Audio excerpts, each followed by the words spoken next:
देशाला स्वातंत्र्य मिळून 75 वर्ष झाले, परंतु ह्या 75 वर्षामध्ये अनेक प्रधानमंत्री झाले, सरकारे आले, सरकारे गेले, परंतु जातीनिहाय जनगणनाचा निर्णय आतापर्यंत कुठल्याही प्रधानमंत्रीने घेतले नाही।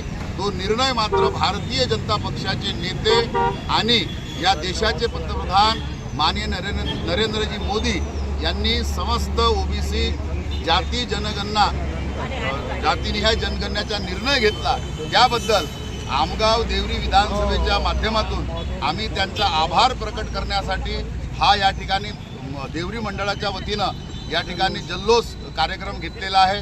निश्चितच आज आमचा समस्त ओबीसी वर्ग, आदिवासी वर्ग, शेड्यूल कास्ट वर्ग, सर्व वर्ग आज खूप खुश आहे। नरेंद्रजी मोदी यांच्या निर्णयाला समस्त भारतीय जनता पक्ष आणि समस्त आमगाव देवरी वासीय त्यांना समर्थन करीत आहेत।